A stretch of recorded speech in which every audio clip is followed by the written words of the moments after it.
please welcome to the stage. You know him, you love him. You're going to have some fun. Please welcome John C. McGinley.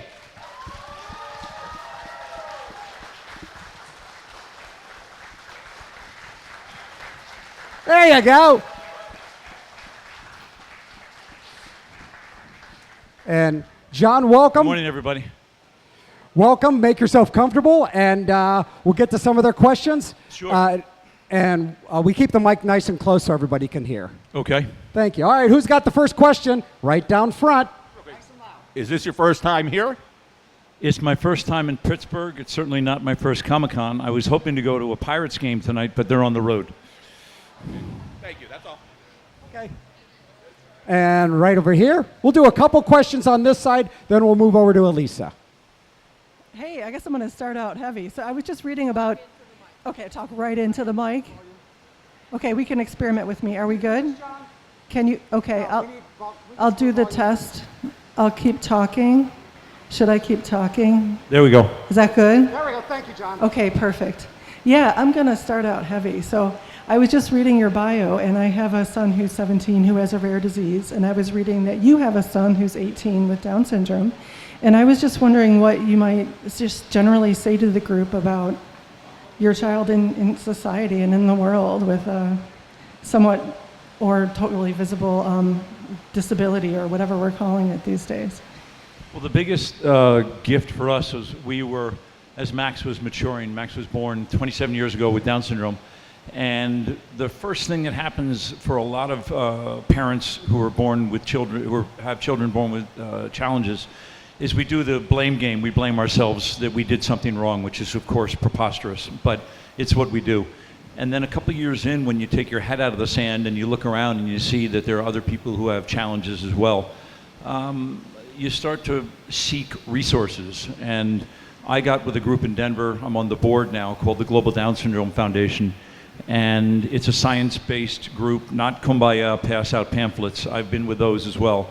And finding resources seem to have destigmatized having a child born with Down syndrome.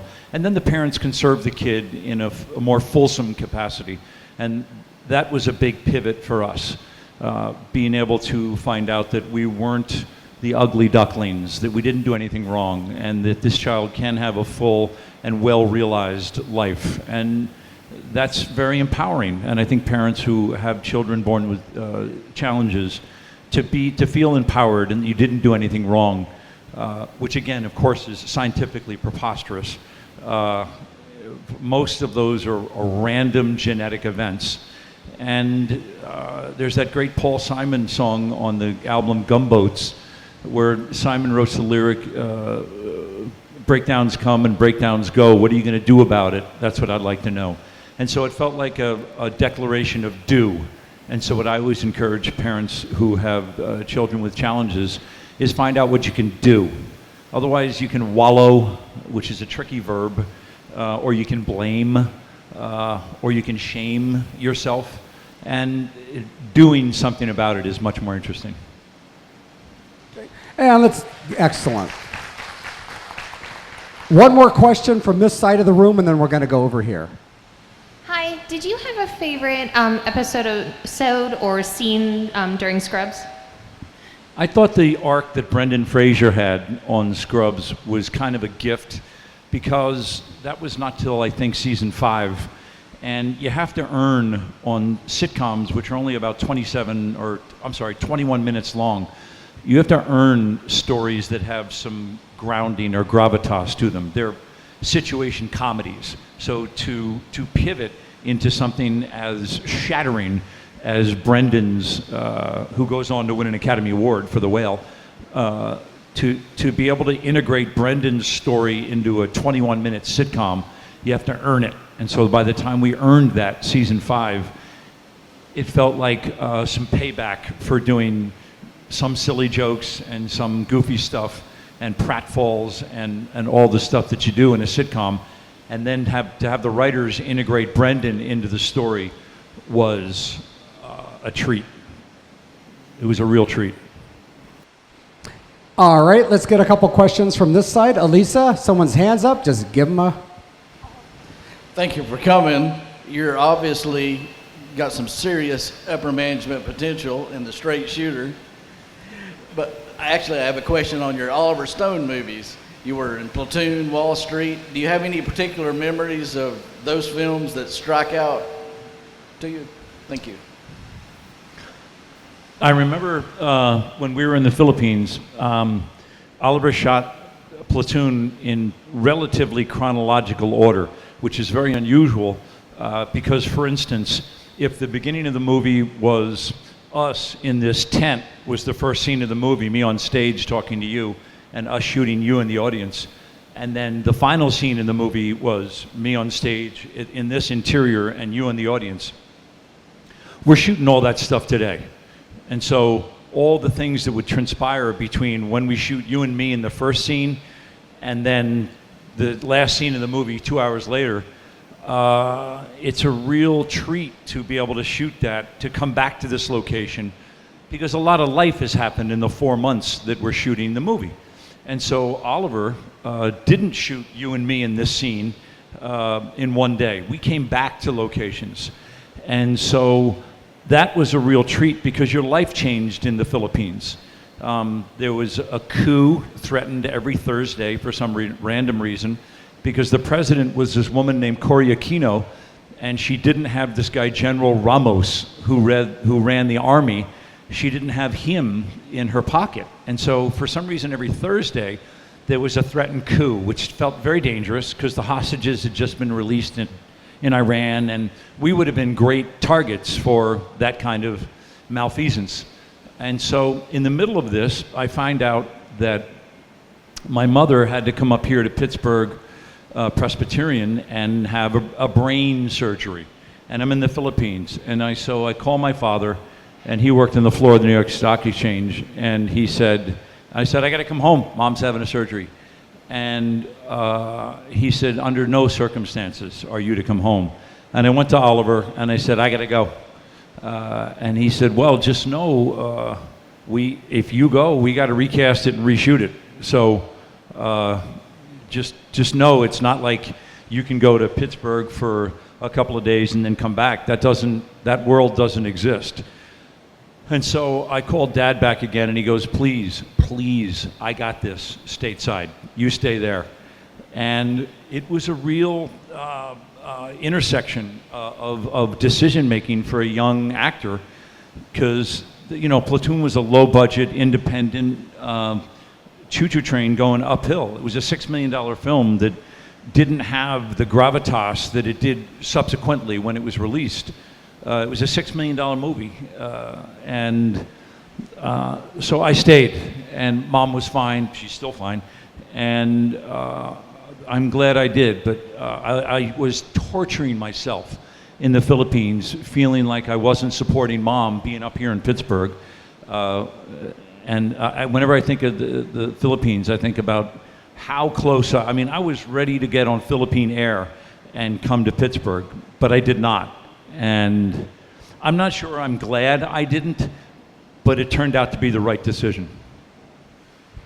So I have a quick follow-up. A movie that's done chronologically, filmed chronologically, does that help you with character development? Huge, because like I was saying, if we shoot the beginning of the movie in this tent this morning, and then the end of the movie this afternoon, it's very hard unless you can take some extraordinary leap in your imagination and have a really firm grasp on what's going to happen during those 120 pages. You're not going to play the scene the way you would if we shoot this, what are we in August now? If we shoot this in October, the first week of October, the finale, you're a different person. Is that the reason why you think Oliver Stone shot his movies like that? 100%. Let's get another question from this side of the room. Got a couple. We'll get two more, then we'll get you, and then we'll come back over to this side. Yes. Nice and loud. Oh, yes, of course, yes. Ever since Scrub ended, has it been very difficult to get away or move away from the craziness and out of control outrageousness of the Perry Cox character on that show? I mean, do you find yourself being typecast as similar characters in comedy films at all in your career since Scrubs ended? I think the actor can exert some degree of control on that, which I did. So if you take, a couple of years ago, I did a Glengarry Glen Ross on Broadway with Al Pacino, and I've gone out of my way to create some distance between me and Perry Cox. And you can either choose to do that or not. But then also, I've exercised Cox kind of as a dividend. I did some commercial a year ago where they wanted me to wear a white coat and intimate Cox's rhythms, but it was for generational money, and so I said yes. And so I think you can cultivate that as meticulously as you want. But yes, you get thrown. Everybody wants to throw you that kind of manic doctor with a fast syncopation and kind of the glib, sardonic rhythms. But I think it's on the actors to either move away from that a little bit or lean into it.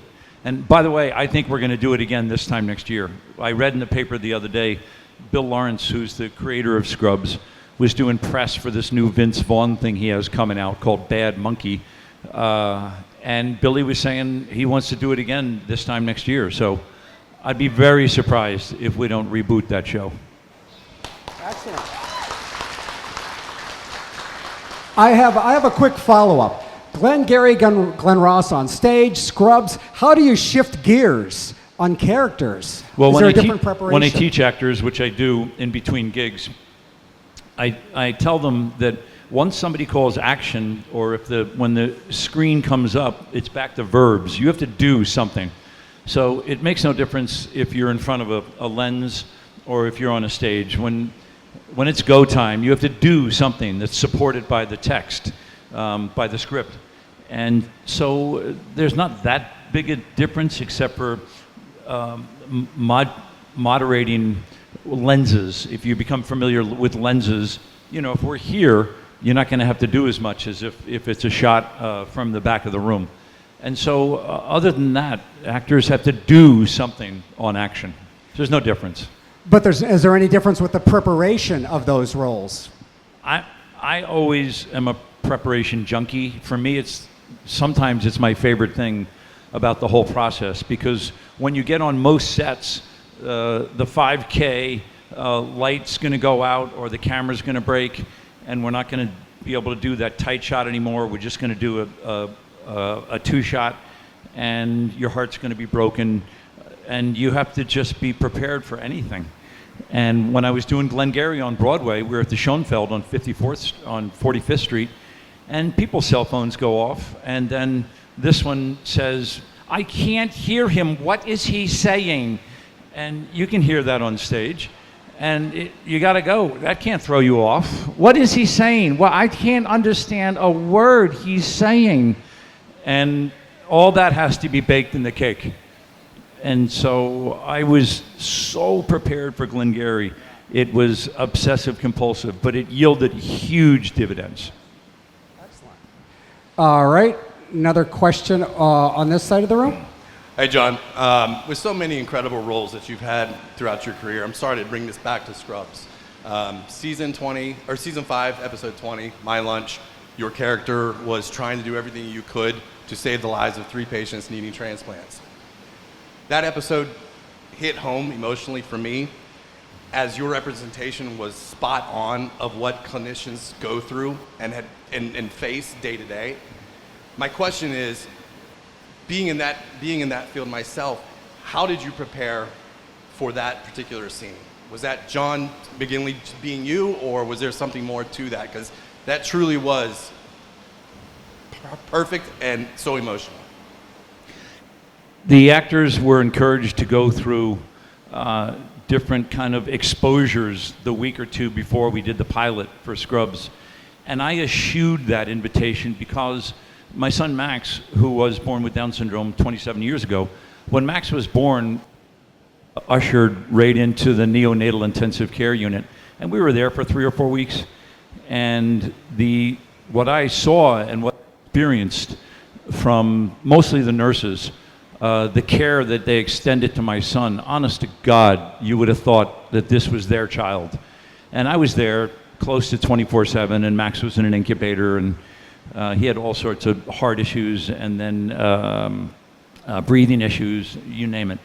And I got all the rhythms that I needed from the staff watching them care for my son, because he minus, and so I didn't need any more homework than that, because I saw it in real time and I was impacted by it in real time, in real circumstances.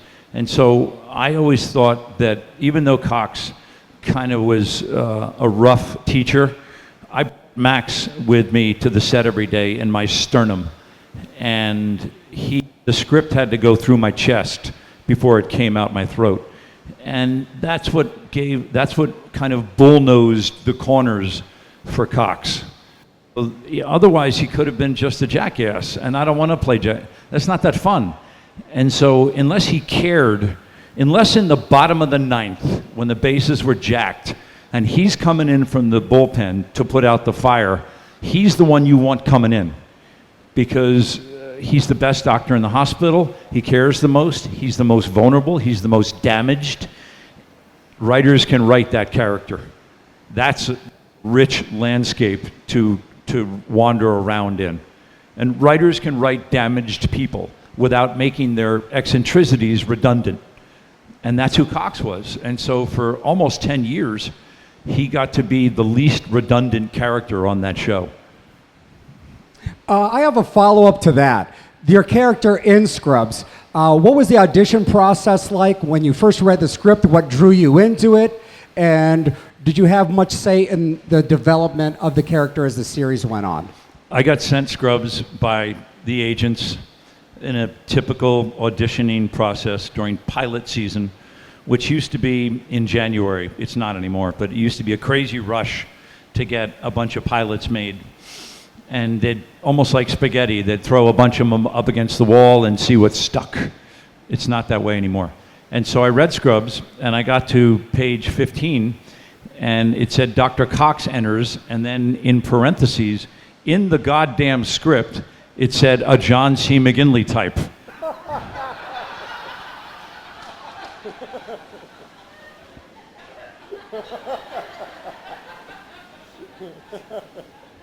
And so I went in to Bill Lawrence, who wrote it, and I said, for the record, I'm John C. McGinley. So whoever else is in the room is about to audition for this, I'm him. Wow.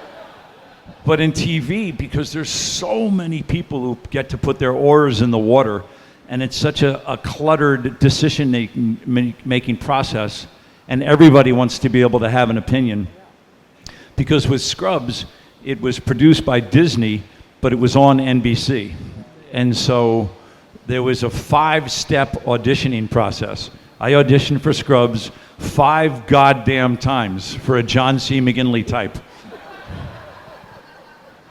And I finally got to when you have the final audition, it used to be called going to network.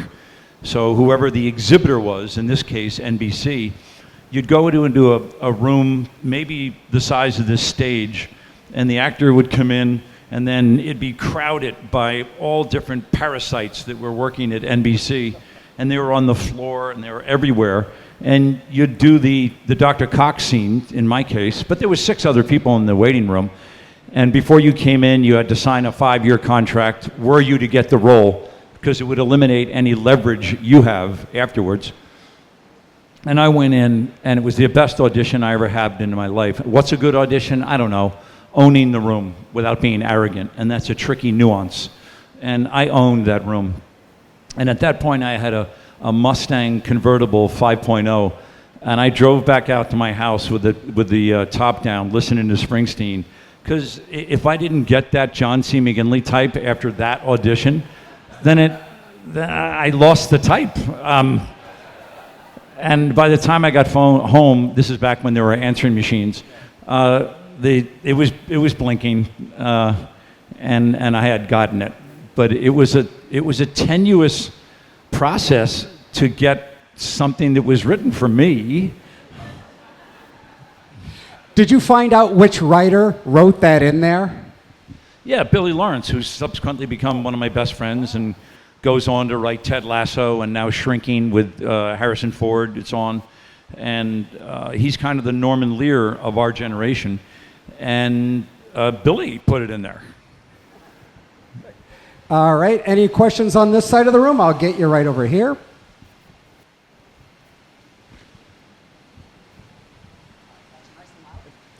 How do you navigate between the day-to-day of Dr. Cox's emotional state versus when he goes into those deep funks after one of those, like Brendan Fraser's characters passing or losing the 3 patients?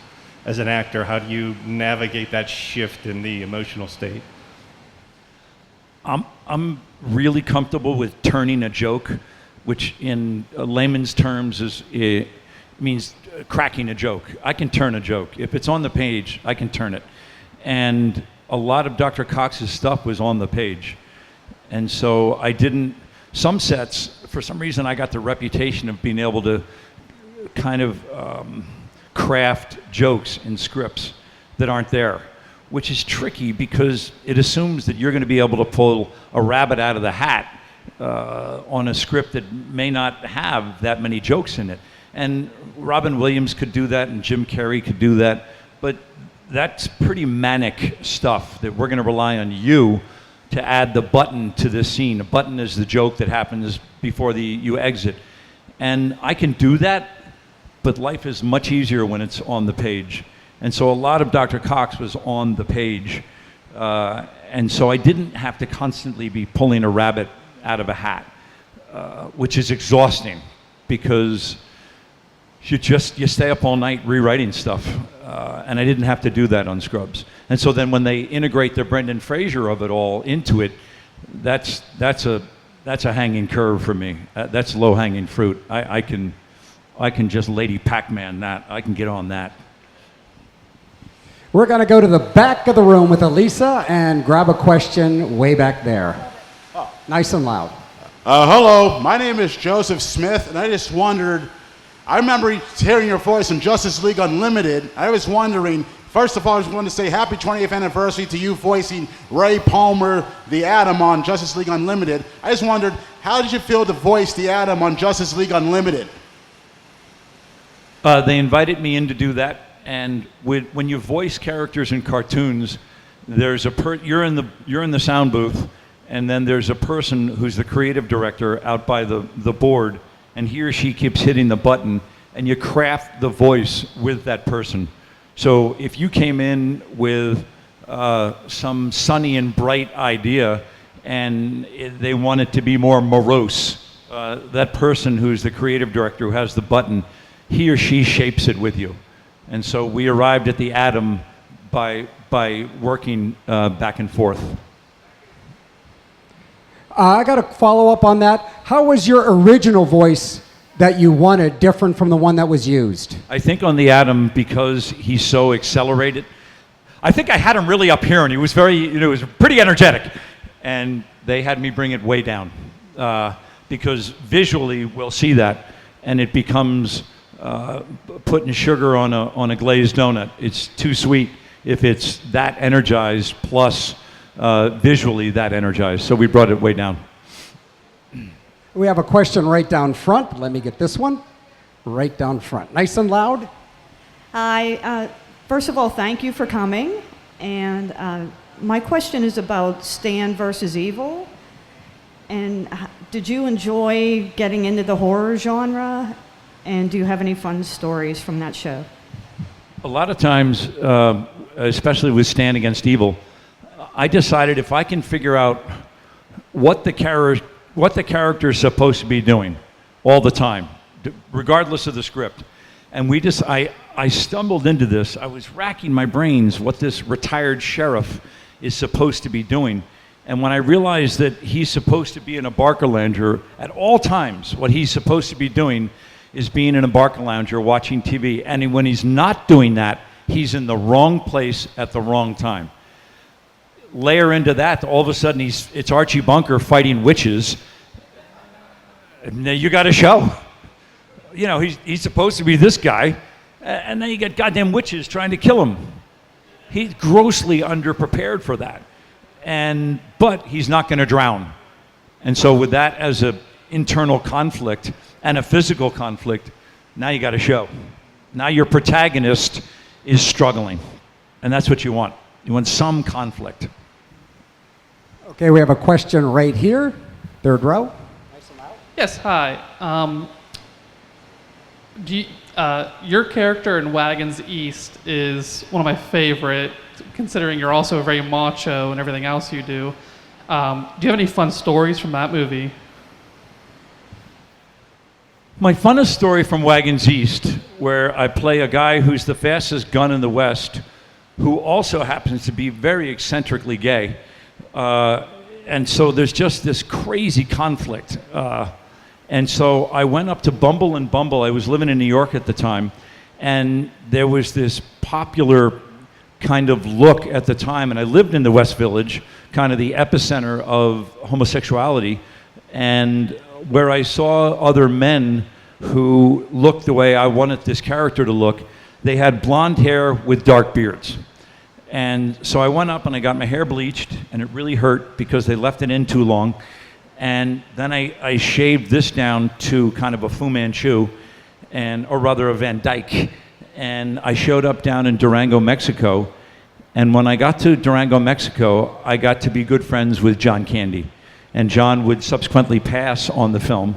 But how glorious it was to be playing such an eccentric character who got to empower his sexuality with being great at something, fastest gun in the West, and then to get to be with John the whole time was glorious. This guy was just legend, and the only thing that eclipsed the legend was him. He was even bigger than the legend. And so it was glorious to get to know John for those, I guess, 2.5, 3 months that he was there. That's my favorite part of Wagons East, John Candy. Mm-hmm. Was that his last film? Well, yeah, he didn't complete it. And this is before AI and computer things showed up. So they had to double his stuntman kind of in 3/4 and from behind for scenes that were owed with John. And that's not ultimately why the film didn't work. I think it wanted to be a remake of Blazing Saddles, and it made it clear just how great Blazing Saddles is. And I think that's a great thing to aspire to, but I think you have to aspire to your own tone and your own expectations. You can't want to be Blazing Saddles. That's impossible. They caught lightning in a bottle in that film. And we had such a great ensemble with Richard Lewis, rest in peace, and John and Ellen Green, and all these great actors. And we just missed it. We just missed it. Let's get a question with Elisa on the other side of the room. Thank you for coming to Con. I was wondering, what was it like working with Ice Cube on Are We Done Yet? Are We Done Yet's one of my favorite films I ever got to do because... Oh, this just died. There we go. I got to play about 6 different characters in the same film. Whether or not that meant the main character had a mental dysfunction, we'll never know. But he believed it, so we believe it. And then Cube, you're allowed to call him Cube, was also the producer on it. And what's really interesting when stars are also the producers of their film is that's either a recipe for disaster or it's a recipe for greatness. Because the stars don't want to work 16-hour days. And so they show up on time, the set is regimented, and you're wrapped in 10 or 11 hours, or maybe 12 hours, but not 16. And there's a diminishing return when actors show up and the crew shows up for 16 and 18-hour days. People, it's like the sand in an hourglass. Their energy dissipates, and productivity correspondingly goes down. Cube was a great producer. It was the second bite at that apple because it was a sequel. I love that movie. I brought my then girlfriend, soon to be fiance, and now wife up to Vancouver with me. And it was just this, I was doing Scrubs at the same times for about half of that. So I was commuting back and forth from Burbank up to Vancouver. And what happens when actors do that, I did it with Wall Street during the day and talk radio at night when I was doing the play in New York. And what happens is actors get in good acting shape. You know how a boxer gets in good boxing shape. Actors get, when you don't ever come up for air and you just keep the blinders on the whole time, night and day, you get better at what you're doing. So when someone calls action, you start doing something. There's no flailing in front of the lens. And so when I was doing Are We Done Yet and Scrubs at the same time, it was nirvana. It was great. I have a follow-up question about talk radio. What was your first impressions when you read that script? It was so different from everything else that was out there. What actually drew you into that? Well, I originated the role of Stu off-Broadway at the New York Shakespeare Festival with Eric Bogosian. And I ran it for almost 2 years because it was a good gig. And I subsequently started doing Another World out in Brooklyn during the day. Cosby was shooting out there. There's 2 sound stages out in Brooklyn. And at night I was doing talk radio. And there's a funny story about that. About 21 minutes into the play, I'm over there, I'm the guy taking phone calls, and Eric Bogosian, who's kind of the Howard Stern-esque guy, is over here facing the audience. And it's mostly a one-man show. But about 20 minutes into it, I become down, the light view for when you're closest to the stage, closest to the audience, center stage, is called down in one. So I get to come down in one, a pin spot hits me, and I do this 8-minute monologue about my relationship with Eric's character. It's a New York actor's dream. And we were in a house at the Shakespeare Festival right there on Lafayette. It was only about 320 seats, and it was a massive hit. And I got to do Wall Street during the day and talk radio at night. And I had it in my contract that I would be wrapped. We were down towards the Woolworth building, which is way down south in the financial district. The straight shot up Lafayette Street to get to, when you're doing a play, you have to be there a half hour early. It's called half hour. And I like being there at half hour because I like to do a vocal warm up and I like to get present and all the actor schmactor stuff. I like all that. And so Oliver kept me later and later, and I kept showing up at 1:15 and then at 10:00 and 5:00, and curtain is 8. And so one night I showed up, it must have been Places, and in the wings, my understudy was in my wardrobe, and I was like, get out of I'm going on, so you can either take my wardrobe off, and the stage manager comes running over, and he's like, John, you can't, this is a violation of the Actors Union for Off-Broadway and Broadway is called equity, and this is an equity violation. I'm like, you better call the police because I'm going on. And so I did go on. I go down in one, 20 minutes into the play, a pin spot hits me, and when a pin spot hits you, you can't see anything. You can see to your hand, and everything else is, it's kind of wonderful because you're in your own space. But a couple of minutes into the monologue, I forgot the next line. And when you forget a line on stage, it's called going up. And I went up, and all I could think about was Oliver yelling at me and Charlie and things that were going wrong on Wall Street. I wasn't present.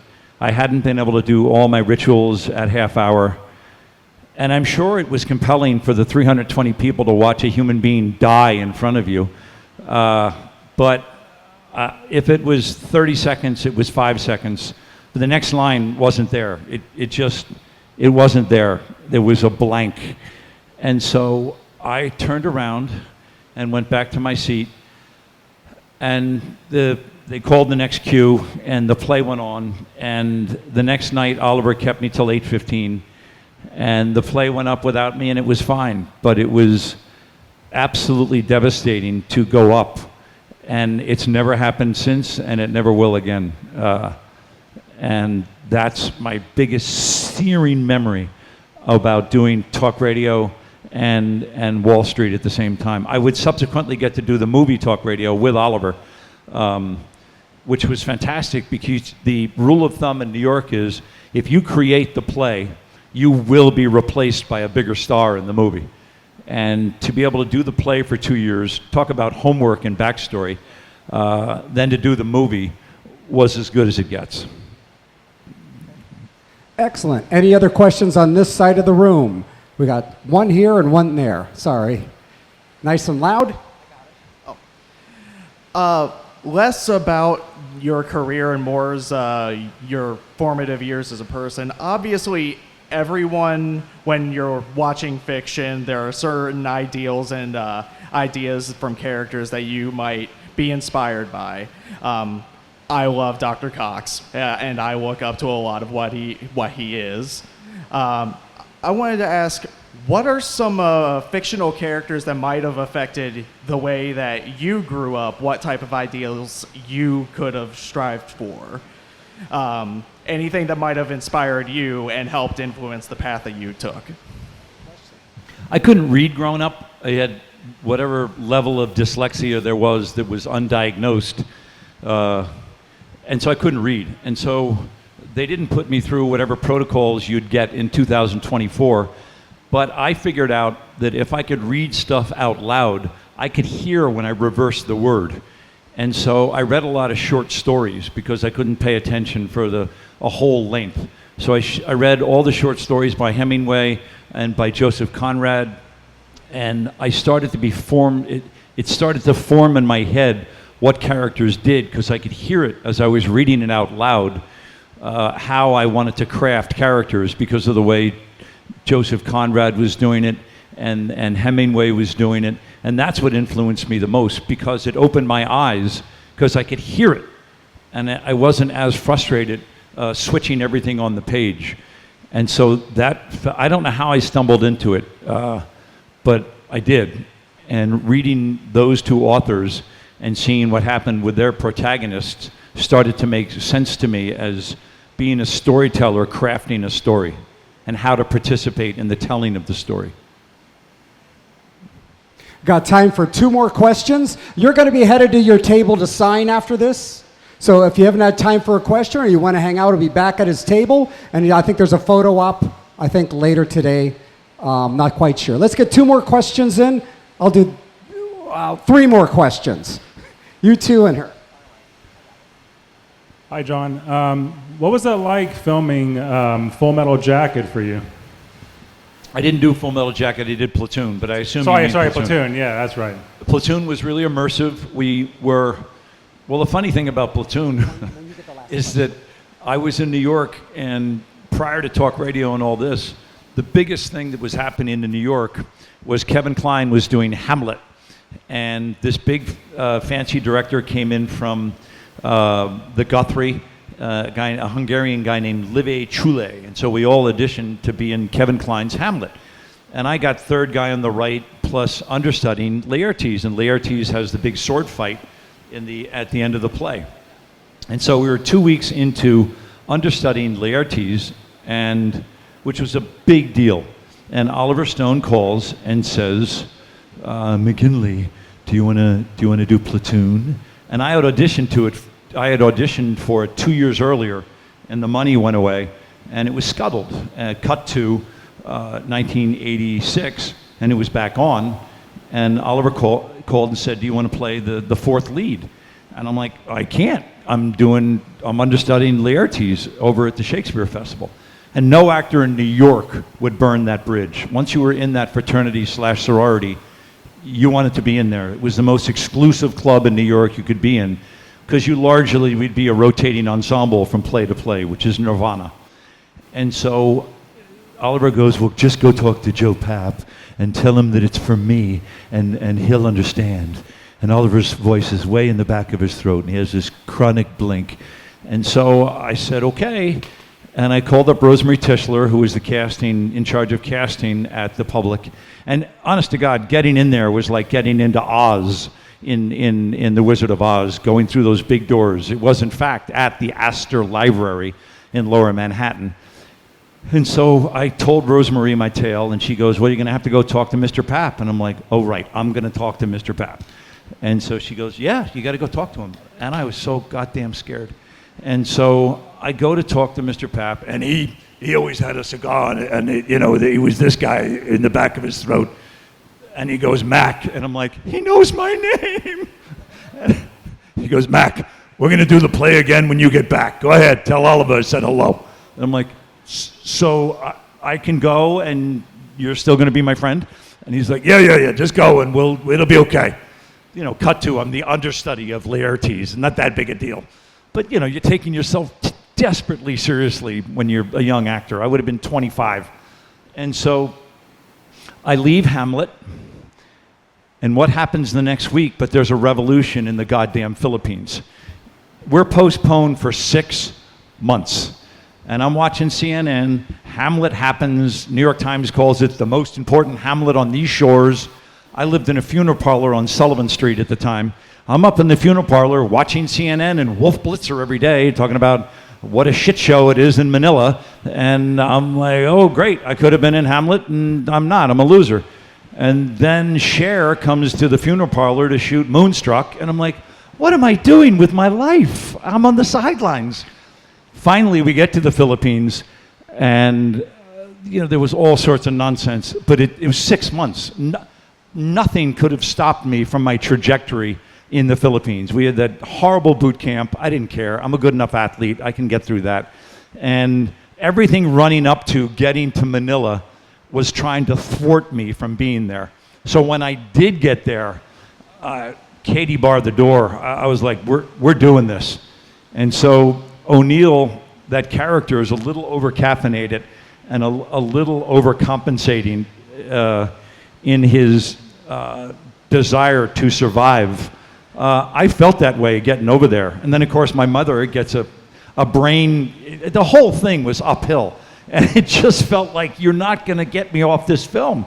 You can't. Brain surgeries, revolutions. I'm like, bring it on.